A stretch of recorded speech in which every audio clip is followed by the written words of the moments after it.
ఈరోజు వాస్తు విజ్ఞానంలో మనం చెప్పుకోబోతున్నటువంటి అంశము పూజా గది. ఇట్టి పూజా గదికి సంబంధించినటువంటి వాస్తుకు సంబంధించినటువంటి అంశాలు నేను మీ ముందు నాకు తెలిసినటువంటి సమాచారాన్ని ఉంచబోతున్నాను.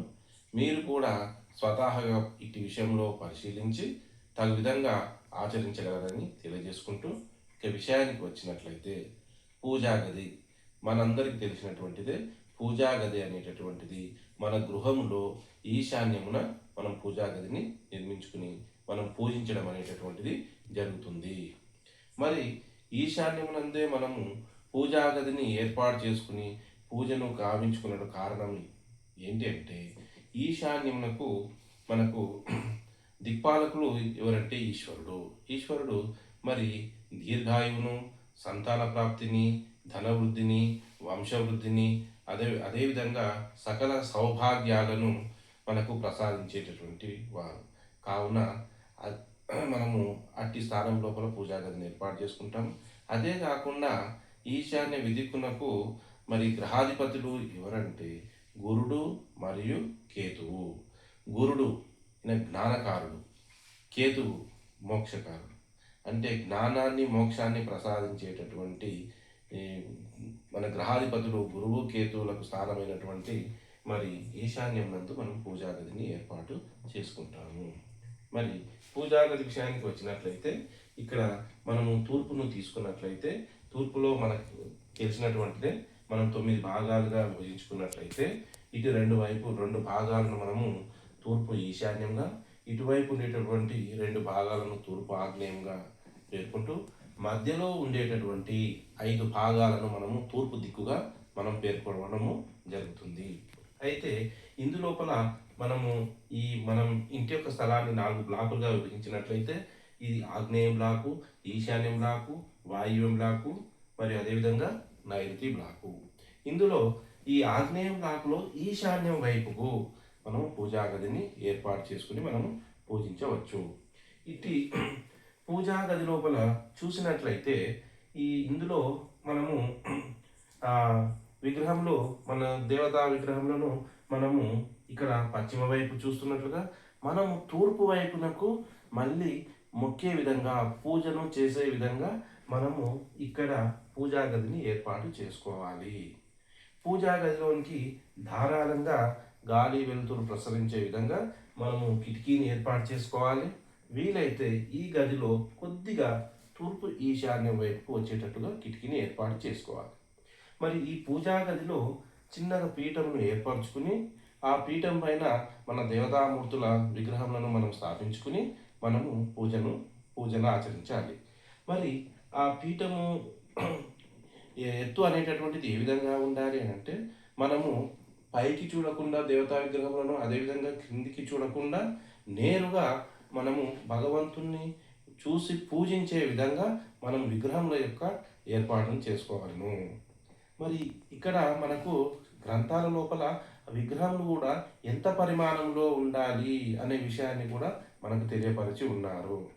సాధారణంగా 1 అంగుళము మొదలుకొని 9 అంగుళముల ప్రమాణములలో విగ్రహములను మనము స్థాపించుకుని పూజను కొనసాగించుకోవాలి అని మనకు తెలియజేసి ఉన్నారు. మరి అంతకు మించిన ప్రమాణములలో ఉన్నటువంటి విగ్రహములను మనము దేవాలయములలో మనం స్థాపన చేసుకుని మనము పూజించడం అనేటటువంటిది అక్కడ జరుగుతుంది. మరి చిత్రపటముల విషయానికి వచ్చినట్లయితే 18 అంగుళముల ప్రమాణముల వరకు మనము మన ఇంటిలోని పూజా గదిలో మనము ఏర్పాటు చేసుకుని ఆ విధంగా కూడా పూజించవచ్చు అనే విషయాన్ని మనకు తెలియపరిచి ఉన్నారు. అంతకు మించిన ప్రమాణములతో కూడినటువంటి చిత్రపటములను మనము దేవాలయములలో ఉంచి మనము పూజించడం అనేటటువంటిది జరుగుతుంది. ఇటు విషయంలో ఈ యొక్క విషయాన్ని తెలియపరుచుకుంటూ ఇంకా ఈ యొక్క మనము పూజించేటప్పుడు మనము నేలపైన కూర్చోకుండా కొద్దిగా చాపను కానీ వస్త్రం కానీ ఏర్పాటు చేసుకుని పైన కూర్చుని మనం పూజను ఆచరించవలను.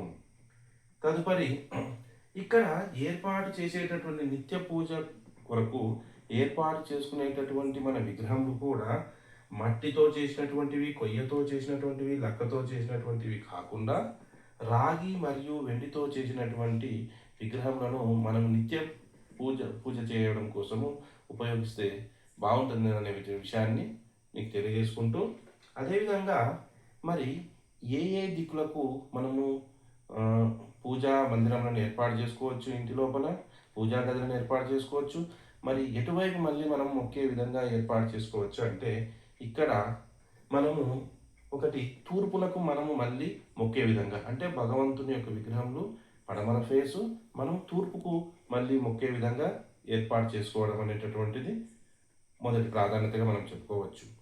రెండవది మనము ఉత్తరానికి మళ్ళీ కూడా, అంటే విగ్రహంలో ఇక్కడ దక్షిణ వైపుకు మనము ఉత్తరంకు మళ్ళీ పూజను ఆచరించే విధంగా కూడా మనం పూజా గదిని ఏర్పాటు చేసుకోవచ్చు.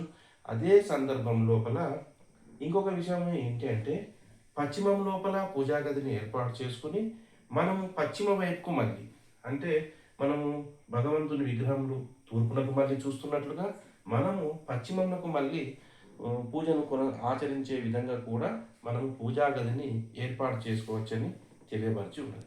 అయితే ఇట్టి విషయంలో కొద్దిగా భిన్నాభిప్రాయాలు కూడా కలవు. సాధారణంగా ఈ పశ్చిమం లోపల దేవుని విగ్రహంలో ఉండి దేవుని విగ్రహంలో తూర్పు వైపు చూస్తున్నట్లు, తూర్పు నుంచి మనం పశ్చిమ వైపు చూసి భగవంతుని కొలిచే విధానము సాధారణంగా ఈ దేవాలయంలో జరుగుతుంది. అయితే ఇక్కడ రెండు విషయాలు చెప్పబడి ఉన్నాయి. ఆ రెండు విషయాలు ఏంటి అంటే మొదటి విషయము పశ్చిమము కొద్దిగా బరువును మోయగలిగేటటువంటి స్థలం అది. అయితే అట్టి స్థలంలో కట్టను ఏర్పరిచి ఆ మంచి కట్టపైన విగ్రహములను మనం స్థాపించి పూజను ఆచరించవచ్చు అనేది మొదటి విషయం తెలియపరిచినప్పటికీ, రెండో విషయం ఏం చెప్తున్నారంటే ఇక్కడ పశ్చిమంలో మనం పూజా గదిని ఏర్పరిచినప్పుడు ఆ తూర్పు నుంచి వచ్చేటటువంటి సూర్యకిరణములు ఆ పూజా గది పైన పడడం ద్వారా విశేషమైనటువంటి ఎక్కువ శాతంలో శక్తి ఉత్పత్తి అవుతుంది. అది దేవాలయంలో అయితేనే బాగుంటుంది అనేటటువంటి విషయాన్ని తెలియపరిచినారు. ఏది ఏమైనా నా అభిప్రాయం ప్రకారము ఏ పూజా గదిని ఏ దిశ లోపల ఏర్పాటు చేసినప్పటికీ పూజను ఆచరించిన పిదప మనము ఆ పూజా గది యొక్క తలుపులు ద్వారము మనము మూసి ఉంచడం అనేటటువంటిది సరైన పద్ధతి అని తెలియపరచడము జరిగింది.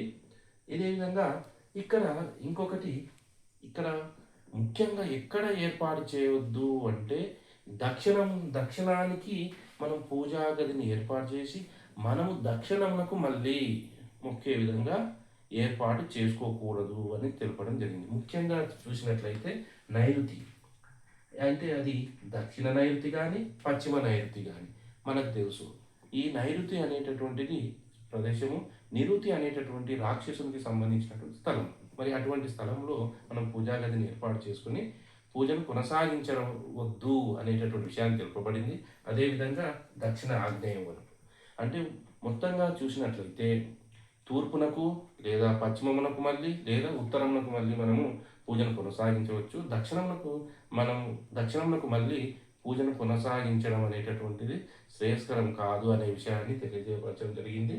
అదేవిధంగా ఇక హాల్లో ఏర్పాటు ఇక్కడ చేసుకోవచ్చు, అయినప్పటికీ హాల్లో మనం అంత ప్రశాంతంగా పూజను కొనసాగించాలంటే కొద్దిగా ఇబ్బంది వచ్చిపోయే వారులతోనే మనం కొద్దిగా ప్రశాంతంగా పూజ చేయడం అనేది కూడా కొద్దిగా ఇబ్బందికరంగా ఉంటుంది. కాబట్టి ఆ విషయంలో మీరు ఆలోచన చేసుకోవాలి. ఇదే సందర్భం లోపల పడక గదుల లోపల కూడా ఎటువంటి విగ్రహంలో నెలకొల్పి కానీ అదేవిధంగా భగవంతుని చిత్రపటంలో ఉంచి కానీ పూజను చేయకూడదు అనేటటువంటి విషయాన్ని మనకు పెద్దలు తెలియపరచడం జరిగింది. కాబట్టి ఇటువంటి విషయాలన్నింటినీ దృష్టిలో ఉంచుకుని తగు విధంగా మీరు ఆచరిస్తారని చెప్పి భావిస్తూ నాకు తెలిసినటువంటి సమాచారాన్ని మీ ముందు ఉంచుతున్నాను. కాబట్టి మీరు కూడా తగిన విధంగా పరిశీలన చేసుకుని తగిన విధంగా ఆచరిస్తారని చెప్పి తెలియజేసుకుంటూ మీ అందరికీ ధన్యవాదాలు తెలియజేసుకుంటున్నాను.